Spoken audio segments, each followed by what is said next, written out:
Namahagi ang Department of Energy ng mobile energy system sa Pag-asa Island.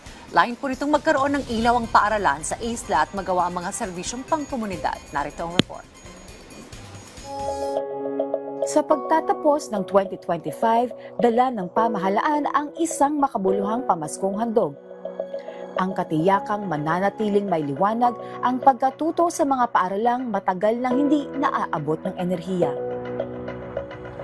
Sa ilalim ng administrasyon ni Pangulong Ferdinand R. Marcos Jr., nananatiling malinaw ang pangako. Walang batang Pilipino ang maiiwan sa dilim, sapagkat bawat kabataan ay may karapatang makamit ang isang maliwanag, may pag-asa at mas maunlad na kinabukasan. Pag-asa Island Integrated School, energized na. Upang masiguro ang liwanag sa mga paaralang hindi maaabot na enerhiya, namahagi ang Department of Energy sa pangunguna ni Secretary Sharon Garin ng Mobile Energy System para sa Pag-asa Island Integrated School. Kasama nito ang 10 TESDA parol mula sa 10 iba't ibang probinsya sa bansa. Ang mobile energy system ay isang solar-powered facility na may battery storage, madaling i-deploy, at nagbibigay ng maaasahang kuryente sa mga lugar na nangangailangan, lalo na sa pang-edukasyon at serbisyong pangkomunidad. Unang-una, napakalaking tulong ito. Years back, marami ng mga previous administration naman, pangarap na namin na magkaroon ng talagang 24 hours na kuryente sa Pag-asa Island.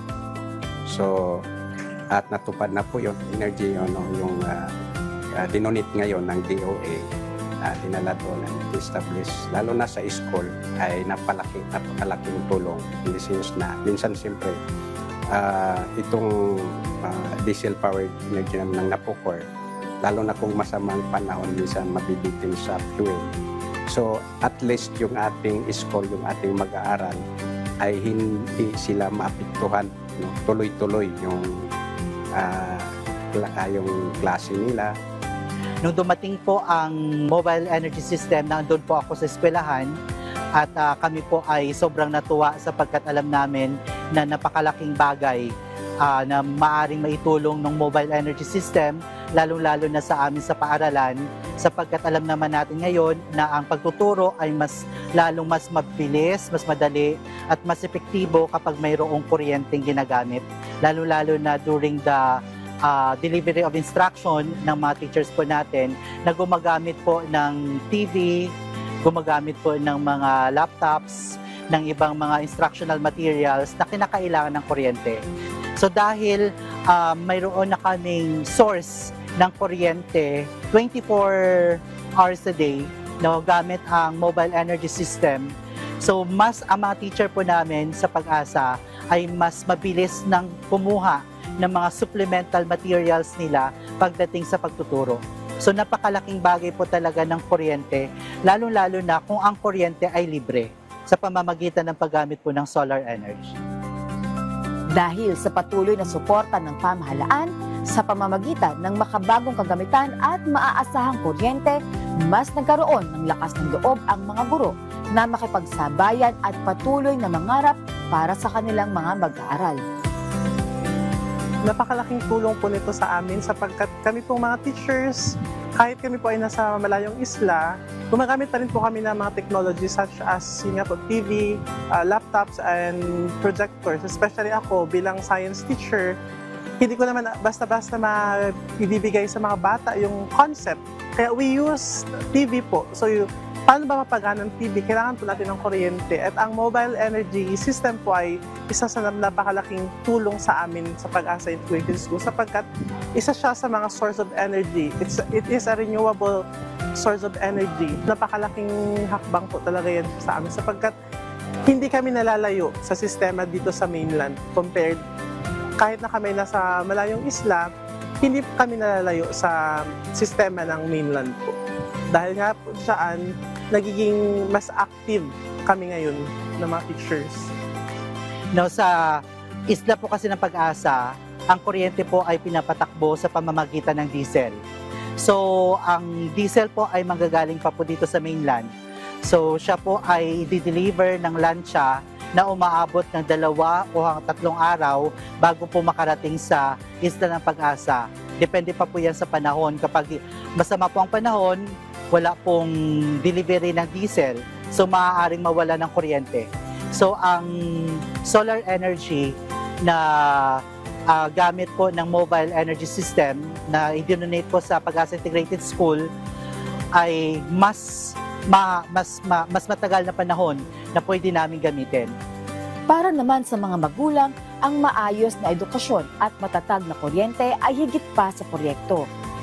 Ito ay katiyakan na may naghihintay na kinabukasan para sa kanilang mga anak. Laking tulong po sa amin yun.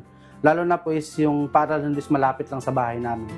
Is napakalaking tulong po talaga na binigyang pansin yung tono ng education doon. Kasi noon po is parang nagdadalawang isip yung mga magulang na paralin doon yung mga bata kasi nga kulang sila ng mga guro noon. Sa ngayon po, hindi mo na kailangan bumaba na mag-alala ka na hindi matututo yung anak mo kasi nga nandyan na yung buong suporta ng gobyerno. Kumbaga maraming teacher, maraming gamit, hindi na nahuhuli yung isla kung anong meron sa syudad ng Palawan.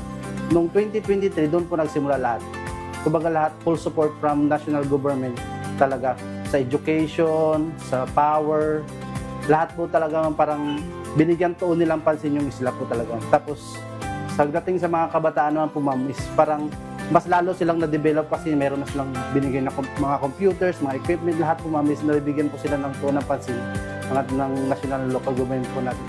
Napakalaking impact sa future ng mga kabataan talaga ang edukasyon.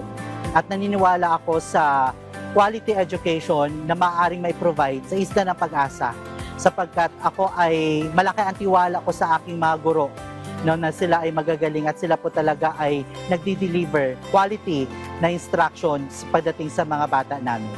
At malaking tulong po talaga sa classroom setting ang kuryente.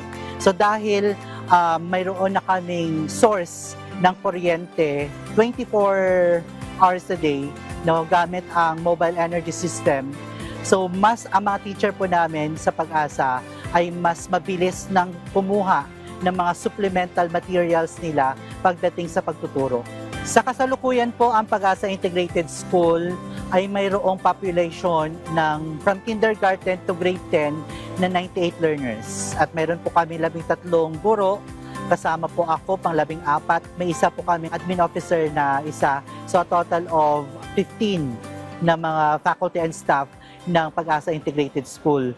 Kung maihambing ko po ang sitwasyon ng Pag-asa Integrated School sa ngayon, sa bago ako dumating, sa loob lamang ng 1 taon, masasabi ko na napakalaking bagay, malayo na ang narating ng Pag-asa Integrated School as to the development. Sapagkat nung ako po ay dumating doon sa isla, mayroon lamang po kaming 2 makeshift na classroom. Pero sa ngayon po, tulad ng nasabi ko, mayroon na po kaming 2-story, 6 classroom buildings. Ang isa po ay tapos na para sa junior high school at isa po ay nagagamit na. Ang isa po ay ongoing na tinatapos. At mayroon na rin po ngayong kinoconstruct na staff house, na magiging tuluyan ng mga guro na na-assign sa Pag-asa. Ang kagandahan ay sigasig ng suporta ng nasyonal sa pangunguna ng ating mahal na Presidente Ferdinand Marcos Jr. ay lahat ng agency kumikilos. Sabi ko nga sa aming mga kasama, sa aking mga kasama sa LGU, pinangarap natin ito, makisabay na tayo. Ang ibig ko sabihin, nandito na yung opportunity. Gagawin na natin ang lahat. So, DE, DTI, lahat ng agencies po, wala po akong masabi. At naniniwala din ako kasi noon na pag umupo yung ating kagalang-galang na presidente, talagang tututukan niya bakit kasi yung kanyang ama po ang sabi nga natin brainchild ng pagkakaroon ng municipality ng Kalayaan sa Palawan. Tulad po ng nasabi ko, napakaswerte ng Pag-asa Integrated School bilang nag-iisang paaralan sa munisipyo ng Kalayaan. datapwat kami ay napakalayo sa mainland, hindi namin naramdaman na walang suporta ang gobyerno. Sa tulong ng gobyerno, sa loob lamang po ng 1 taon ng pamamalagi ko sa Pag-asa Integrated School, masasabi ko na napakalaking bagay na nagawa ng gobyerno. Dinala ng Bagong Pilipinas ang pag-asa sa isla ng Pag-asa. Isa lamang ito sa patunay na ang Bagong Pilipinas ay walang pinipiling paglingkuran. Dahil sa Bagong Pilipinas ay walang maiiwan.